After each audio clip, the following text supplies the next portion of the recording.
So you're in possession of some Pokemon cards, maybe some valuable ones, and you need to protect them in order to preserve said value.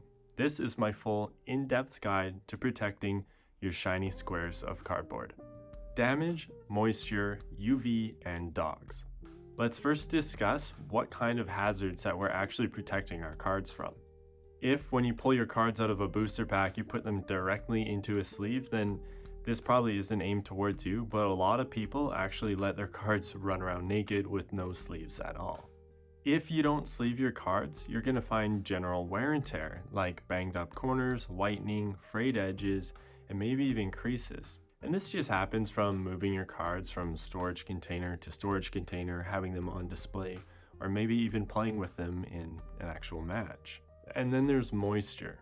So Pokemon cards aren't actually made out of cardboard, they're made out of cardstock, which is between paper and cardboard, but you'll understand that they are very susceptible to water damage. Oh, and also humidity. Humidity isn't going to destroy your cards, but it can cause your foil cards to warp or bend a little bit.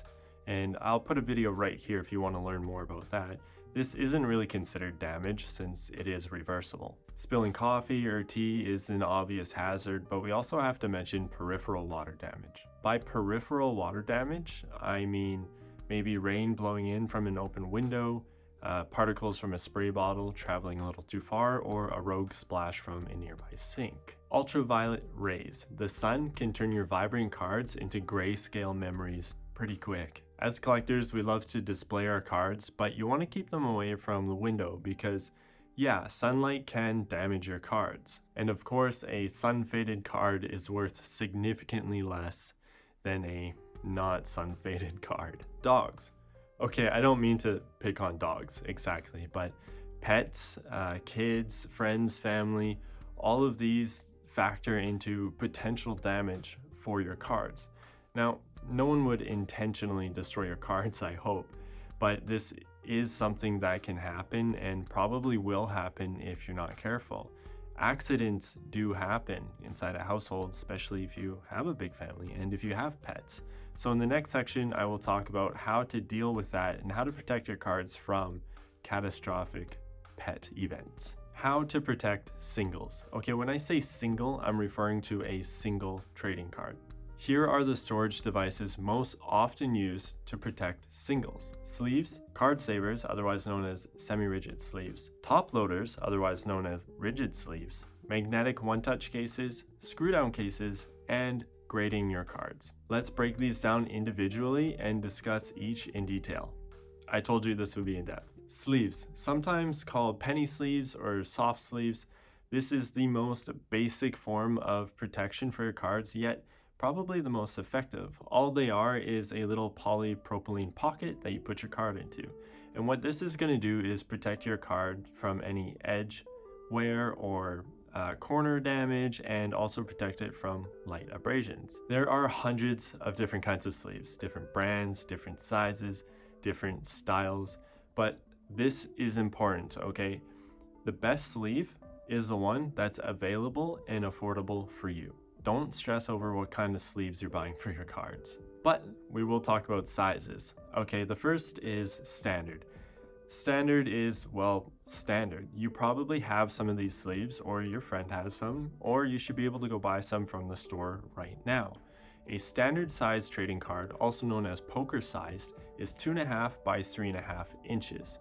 A standard sleeve is 3 by 4 inches, which means you have a little bit of extra room on the top and around the sides after you insert the card into the sleeve. Next we have perfect fit. So perfect fit, sometimes known as slim fit, is exactly what it sounds like. It fits your cards perfectly. If your card is 2.5 by 3.5 inches, then a perfect fit sleeve is 2.5 by 3.5 inches. Personally, these are some of my favorite sleeves to work with. I just like how they feel. The card won't move around inside the sleeve, and it makes it really easy for inserting and removing for binder pages or top loaders or any of the other storage devices we're about to talk about. So the next size we have is Japanese size, or just small sleeves. So some cards are a little bit smaller, like Yu-Gi-Oh cards. And now this dimension of card is based on the game cribbage, so these are crib-sized cards. Like I said, Yu-Gi-Oh is one, but if you have some vintage Pokemon cards like the Top Sun or the Cardass cards, these are small too. Now, just like putting a standard-sized card into a standard-sized sleeve, there's going to be room around the top and the edges. If you put a Yu-Gi-Oh card into a slim fit sleeve, it's not going to fit slim anymore, but you are going to see a very similar margin around the edge of the card. So you can put Yu-Gi-Oh cards and other small cards into slim fit sleeves and they work awesome. But you can also buy a smaller size of sleeve. Search Japanese size sleeves on Amazon and you'll find them. So these actually fit smaller cards perfectly, like Yu-Gi-Oh, and they're really cool. The only downside is that you can't fit standard size cards into these sleeves. That's how small they are. And lastly, we have jumbo sized sleeves. So if you collect Pokemon cards, for example, they produce a lot of jumbo cards, otherwise known as oversized, and they do make sleeves for these. Now there's a few different sizes of oversized cards, and therefore there's a few different sizes of oversized sleeves. But they are available online. Again, Amazon is great. Just search for jumbo sleeves or oversized sleeves. And they are the exact same as regular sleeves, just oversized. Next we have card savers, otherwise known as semi-rigid sleeves. So these are called semi-rigid sleeves, but a lot of us just call them card savers. The brand Cardboard Gold makes the Card Saver 1, which is the most widely used semi-rigid, but you can also find them by Beckett or Ultra Pro or BGS or all the other companies make semi-rigid sleeves. And so these are really good for shipping because the two panes of plastic are actually touching, and when you put your card in, it's actually going to sandwich your card, effectively holding it in place. If you throw it or drop your card, don't do this, your card's going to be relatively fine. So that's why these are good for shipping, because as the package is being sent across the country or sometimes internationally, then your card isn't going to shift around. Actually, PSA requires that when you send your cards in for submission, you use semi-rigid sleeves such as the Card Saver 1. So these are really good to invest in. And like I said, they're best for shipping, but they also have a lot more uses. Next up, we have top loaders. These are also known as rigid sleeves. Now, these are super popular. You probably already have some of these, and that's good. It's one of the first protective devices you're going to get as a new collector. You can ship cards in these. Actually, I ship cards in these all the time, and it's fine. One thing to note is we never, ever want to insert raw cards into a top loader. We must always sleeve them first, and the reason for this is that top loaders have those two panes of plastic, but they're not touching like a semi-rigid. So that actually leaves a gap, and the card can move around. Another downside to this is that that gap can collect dust or other debris. So if something really abrasive gets in there, like a grain of sand, and you put in your card without a sleeve, you could scratch it. And another point is you should always be storing your top loaders upside down to prevent any dust bunnies from having a party inside. Top loaders are really sort of like a collector's best friend. You should have some of these, and I highly recommend that you pick some up. You can find cheap ones, you can find expensive ones. All I really care about is that you get some, because they're really going to help you out in protecting your cards. And I should mention, top loaders often get overused. If they're scratched up, scuffed, or hard to see through, chuck them, get new ones. They're relatively affordable, and like I said, they will collect debris and possibly some abrasive materials inside of the top loader. So sometimes I'll receive one in the mail and it's really beat up, and I'll just throw it out. Also, top loaders or rigid sleeves come in a lot of different sizes. They don't just make these for trading cards, they also make them for comic books or other collectibles. So if you have some oversized or jumbo cards, you can find top loaders for these. Actually, I've even seen poster-sized top loaders, like really big ones, made for uncut sheets of cards from the factory. So if you have something that you want a top loader for, Go look online, you'll be able to find it, I'm sure. So next is one touches and screw downs. These are both really similar devices and they both use a hinge based mechanism. So these are much thicker, stronger pieces of acrylic. They come in two pieces, they hinge at the bottom and they close onto your card. And since this is basically a big slab of acrylic, it can offer protection that a card saver or a top loader can't. One touches or magnetic one touches are really popular these days, and they're becoming very affordable too. They do have a little magnet at the top, so when you close it, your card actually is relatively safe because those magnets are pretty strong. Now we also have screw downs. These are kind of like a giant magnetic one touch, but they don't have a magnet. Instead, there's a screw and you actually screw this thing shut. So this can add a little bit of security if you bring this to a card meet or convention or something like that. Most people aren't walking around with a Phillips head screwdriver in their pocket, except these are really frowned upon in the hobby.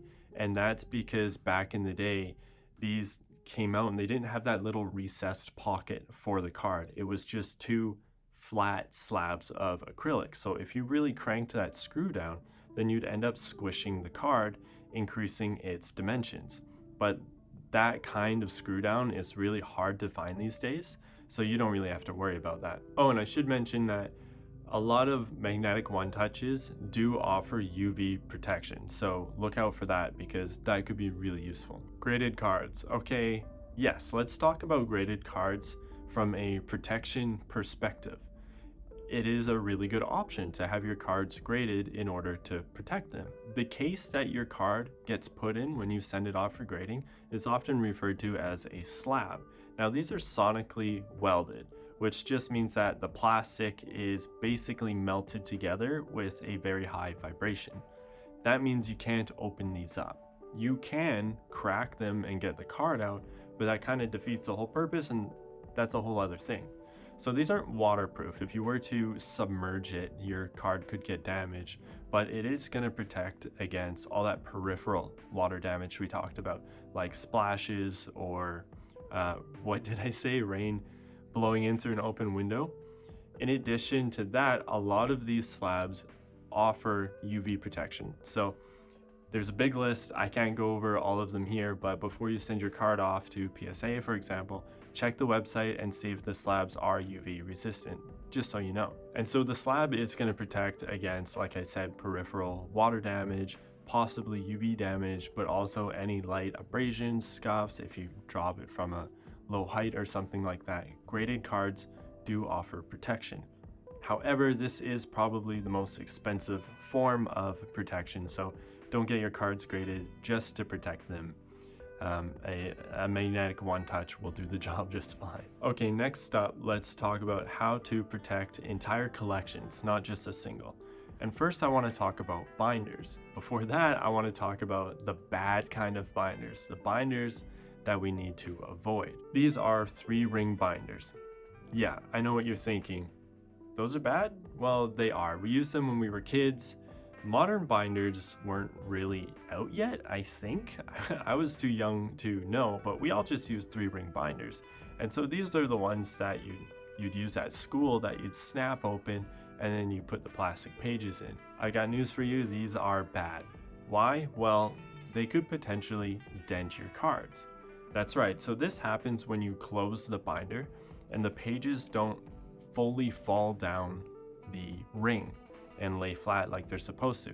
So the cards could potentially get pinched between a ring and the cover of your binder. I have seen this a lot. After I learned about it years ago, I went through my childhood collection and there are quite a few binder ring dings here and there. I even once received a quite expensive card in the mail only to find that exact dent on it. Is really recognizable once you know what to look for. There's also D-ring binders. So a 3-ring binder has that round ring, and a lot of people say that if you get a D ring instead, it's gonna stop the potential ring dent issue, but it does not. It lessens the likelihood of this happening, but you can totally still dent a card with a D-ring binder. And if you don't think that's possible, then you gotta go and try it out. You gotta go sacrifice some cards and figure it out for yourself. Now, another aspect of these binders that we want to avoid are those removable plastic pages. Now, they're not all bad, but the clear top-loaded ones, top-loaded, meaning that the cards are inserted into the top, are bad. So if you have a binder full of these kinds of pages and you turn the binder upside down, you're gonna get a Pokemon card waterfall. Ask me how I know. So nowadays what we have are pages that are side-loaded. This holds the cards in place much better, and this is recommended if you get those removable pages. I feel like I jumped around a bit there, so to sum that up, 3-ring binders, bad. D-ring binders, bad. Clear pages that top load from the top, bad. So let's move on to modern binders. These are the binders that everyone uses today. This is totally swept over the hobby. We don't even see 3-ring binders anymore outside of someone's old childhood collection. So the way these new modern binders work is they usually have a nice faux leather on the outside. A lot of them have a zipper, which offers additional protection for obvious reasons, and the pages are actually stitched into the binding. So the one downside is that we can no longer add or remove pages, but hear me out, that's a small price to pay for the actual amount of protection that these new binders offer. And again, the pages are side-loaded and just way higher quality. If you are buying a binder for your collection, then I highly recommend one of these modern binders. Just check them out on Amazon, they're all over the place. I would recommend a brand, but there are dozens and they're pretty much all the same. So buying one of these is gonna protect your cards way better than that old crappy binder you have from your childhood. Now, you can also find modern binders for top loaders, or again, rigid sleeves. And it's the exact same thing, but now the pockets are bigger and they fit top loaders in them. So this is really, really cool. Actually, Gemloader recently sent me one of these for review, and I'm absolutely just in love with it. And I'll link that video up here if you want to check that out. They're not sponsoring this video, by the way, but I really, really, really do love the binder they sent me. It is an enormous amount of protection for your cards. And just by looking at the footage, you can see what I mean. For the record, you should always sleeve your cards before you put them into a binder. Well, in most cases anyway. But for the Gemloader, you would absolutely sleeve your cards before you put them in a top loader, and then they go into the binder. So this is an option. Gemloader isn't the only brand that makes them. Top loader makes a binder as well, and there's lots of other brands. Just a few years ago, they were hard to find and considered premium, but now they're all over the place and very affordable. Or you can also find binders that fit card savers or semi-rigid sleeves. Now, these are kind of where the top loader binders were a few years ago, considered premium and harder to find, but they are out there. So if you really prefer to keep your cards in a semi-rigid sleeve, you can get a binder for that. Due to their size, the format is more like a 2x3 or something like that. So the pages show less, if that makes sense. But again, a great option for protection. Oh, and I should mention that modern binders come in all sizes and formats now. So those 3-ring binders we had when we were kids, those were a 3x3 format. It's really common now to find a 4x3, so a 12 pocket page. That seems to be the normal now. That's what everyone's using. But there's lots of different options, like this Beast binder I just picked up. It's 5x4, so it actually has 20 pockets per page, which is insane, and it's a whole thing. But there's also 2x2 and then single pocket binders as well. So you really have any option to display your cards in any kind of layout you want in these modern style binders. Okay, I know I'm still rambling about binders, but I do want to mention graded card binders. Yes, you can even get a binder for graded cards. Now, this is considered an extreme. These aren't really mainstream yet, and they're still kind of working out the kinks, in my opinion. This actually goes back to the 3-ring binder design, which is weird to think about, But card dings obviously aren't an issue anymore because we're dealing with slabs and not raw cards. In addition to this, the pages aren't the same. They're actually a semi-hard plastic now, and then the slab is going to click into it, and these pages are removable. So I don't know if you're into that, but it is an option and it does offer a lot of protection for your graded cards. Now let's talk about protecting sealed products. A lot of us like to protect sealed product like booster packs or booster boxes or elite trainer boxes or hobby boxes or stuff like that. You can get acrylic cases that are basically just a big plastic box or a plastic slab that fits your products perfectly. These are important. If you're going to collect a sealed product like a booster box, for example, they often have that plastic shrink wrap on the outside that's really delicate. It's really fragile. And it's not uncommon to grab one of these off the store shelf and it already have rips in it. So they're just not made to last long term, and that's why acrylic cases are so important in this scenario. They're really easy to find on Amazon or even like AliExpress or something like that. High-end security. Okay, I'm not gonna go too deep into this because it's kind of crazy, but for some really expensive cards, you're gonna want some really high-end security. One thing that's been trending lately are these hard cases. They kind of look like suitcases, and admittedly, I don't own one of these, so I'm gonna BS my way through this part, please excuse me. But they're really cool. They have a more mature and secure appearance to them. You open it up and then there's inserts on the inside, and you can buy inserts for graded cards, top-loaded cards, or what have you, anything basically. So these are maybe a little bit silly, but I also think they're really cool. And one thing they offer is that they have a discreet appearance. So in the event of a burglary or something like that, your cards are in a black suitcase in the closet opposed to on display in your gaming room. And then we have safes. Now this sounds like a joke, but it's not. But yes, it is a bit extreme. I think that you should consider getting a safe if you have some really high-end cards. I mean, like some 5 or 6 figure cards. A safe is really going to help you out if you live in an area that's prone to forest fires. You can get a fireproof safe. Or again, in the event of something like a burglary, the safe is, I mean, it's obvious. You should get a safe if you have that expensive of a card collection. And the last thing I'll mention for high-end security is a vault. I don't mean an actual vault in your house, although that would be sick. I mean a vault offered by companies such as PSA. So these are services. Another company is going to store your cards in their vault for you. PSA does this, PWCC does this, and it's actually a really good option for some people who don't have the space for their collection, or they're moving locations, or they are traveling or something like that. There's also perks, like for example, PSA will store your cards in the vault right from the grading process. So you send your cards off for grading, and then you can select the option to put them right into PSA's vault.